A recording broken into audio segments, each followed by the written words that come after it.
Tamén vexo por aí que está o presidente da Federación Galega de Caza en Pontevedra. Está Francisco Couselo, que é un clásico xa todos os anos.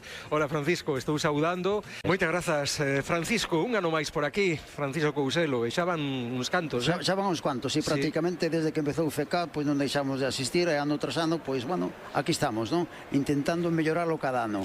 Acabas de traernos aquí uns cómics do que faláramos, recordo, o ano pasado, ademais, coa responsable, e tamén contigo, de non existir, habería que inventala.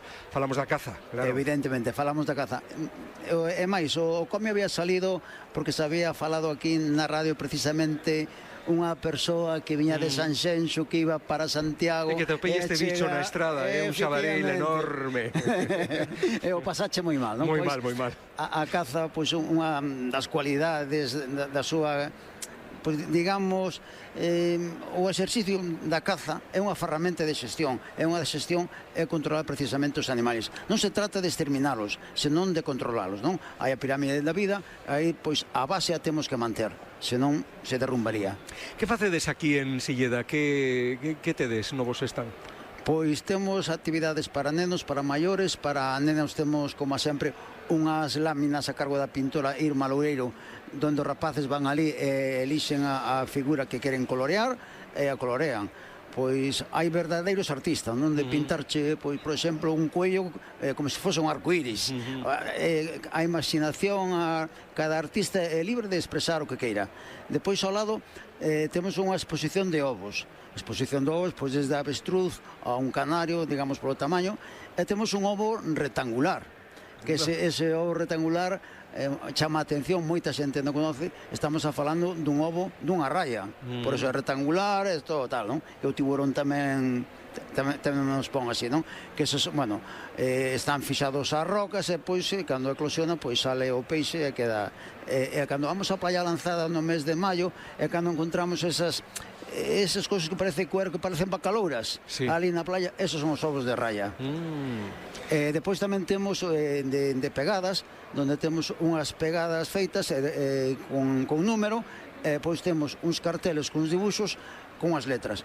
Entón os rapaces miran as pegadas, teñen un número, pois, por exemplo, pulsan o número 1, e despois a letra do animal ten que coincidir. Se coincide, encende unha luz verde, se non sale un pitorro aí, un feo. Que interesante. Depois tamén temos, pois, o simulador de tiro, que iso é moi clásico, un tiro con arco, agility. E este ano, que outros anos sí que tiñamos tamén unha exposición de cans, este ano vámonos superar, porque pasamos de 19 xaulas a ter 74, 75 xaulas expostos, o sea que vai haber máis de 500 cans aí expostos. Que maravilla. Que aquí colaboramos man a man con Solomná, non con Alberto, aí estamos, de feito estamos, pois temos a sorte de estar ou están un frente ao outro.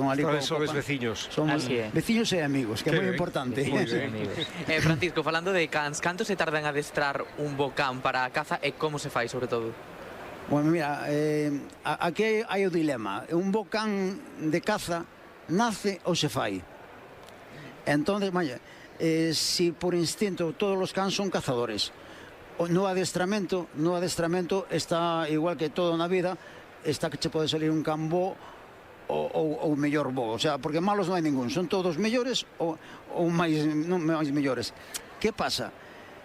O tempo, nada, porque hai cans que che poden salir aos 3 meses, hai cans que pasa un ano, pois non vale, e o mellor non vale para cazar, me refiro, non? E o mellor ao ano e medio, pois rompeu e é un fenómeno. O sea, o que hai que ter cos cans, igual que coa pesca se ve que ter paciencia, aquí hai que ter constancia. Que pasa coa poboación de xabarís, que antes falábamos deles? Como vai? Pois están desbordándonos. Aquí se fai, os cazadores facemos o que podemos. Un dos problemas máis grandes é que o xabarí non está no seu hábitat natural. O seu hábitat natural é no monte. E hoxe en día, pois, están digamos, alrededor das cidades, en esos sitios onde non se pode cazar. O xabalí, como igual que outros animales, son moi listos, entonces nas zonas periurbanas aí teñen comida, teñen refuxio, non se pode cazar, nadie os molesta, pois nada, é unha zona para reproducirse e para comer.